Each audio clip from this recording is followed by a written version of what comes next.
Et c'est Clémence Dachicourt qui nous attend chez Morningstar. Bonjour Clémence. Bonjour. Merci d'être au rendez-vous. On va faire avec vous un focus sur les fonds qui privilégient les sociétés qui ont une politique de versement de dividendes généreuse et qui ont donc mieux résisté pendant la baisse de marché. Est-ce qu'on peut d'abord expliquer ce qu'est un dividende et pourquoi c'est important de le prendre en compte lorsqu'on investit dans le monde action? Oui, alors pour commencer, il est important de comprendre que le rendement d'un investissement en action peut provenir de trois sources. La plus ou moins-value liée au changement de valorisation de l'entreprise, le taux de croissance de ses bénéfices et enfin son taux de versement du dividende.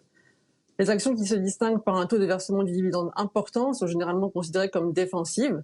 Il s'agit en effet de sociétés ayant un bilan suffisamment solide et des flux de trésorerie récurrents afin de maintenir un taux de versement du dividende attractif. Il s'agit généralement de business models matures que l'on retrouve dans le secteur des services aux collectivités, l'énergie, la santé et les biens de consommation de base. À l'opposé, elles sont beaucoup plus rares dans les secteurs de forte croissance comme la technologie. Alors ces valeurs sont-elles plus résilientes en période de récession ? Mais alors, en période de récession, il devient plus difficile, bien évidemment, pour les entreprises de maintenir leur taux de croissance et le niveau de leurs bénéfices, tout particulièrement pour les plus cycliques. Dans un contexte de plus grande incertitude, la prime de risque sur les actions augmente et les multiples de valorisation que les investisseurs sont prêts à payer pour détenir des actions baissent. Ceci affecte l'ensemble des actions.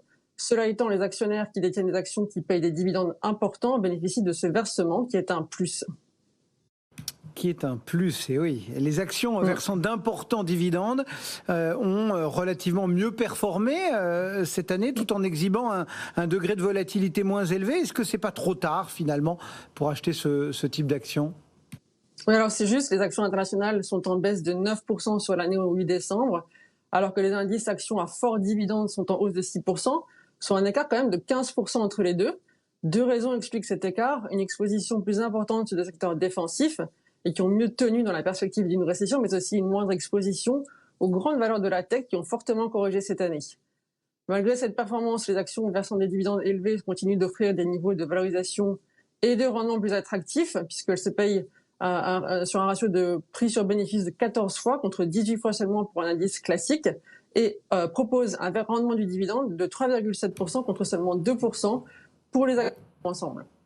Est-ce que vous avez des idées de fonds qui permettraient de davantage s'exposer à cette catégorie d'actions ? Oui, alors on peut citer deux fonds actifs et un ETF. Alors d'abord, le fonds Fidelity Global Dividend, qui est noté Silver par nos analystes. C'est un fonds qui était géré par Dan Roberts depuis 10 ans. Le gérant sélectionne des valeurs de qualité à un prix attractif, avec pour objectif d'offrir un rendement du dividende de 25% supérieur à celui de l'indice. Il écarte généralement les valeurs bancaires et l'énergie, ce qui explique une moindre performance cette année, mais cela reste un très bon fonds. M&G Global Dividend est noté neutre. C'est une option un peu plus risquée car le gérant se concentre davantage sur le potentiel de croissance du dividende que sur son niveau de rendement, ce qui le rend un peu moins défensif. Ce fonds est assez concentré aussi avec un biais sur les petites et moyennes valeurs. Et bien que les frais de gestion soient élevés, les performances du fonds le placent dans le premier quartile de sa catégorie sur 3 et 5 ans. Et pour terminer, le tracker iShares MSCI World Quality Dividend ESG, qui présente l'avantage d'être bien moins cher, avec des frais de gestion de 0,38%. Et enfin, il est intéressant pour des investisseurs soucieux des problématiques environnementales. Merci beaucoup Clémence. Clémence Dachicourt, Morningstar, qui était avec nous pour quelques idées de fonds.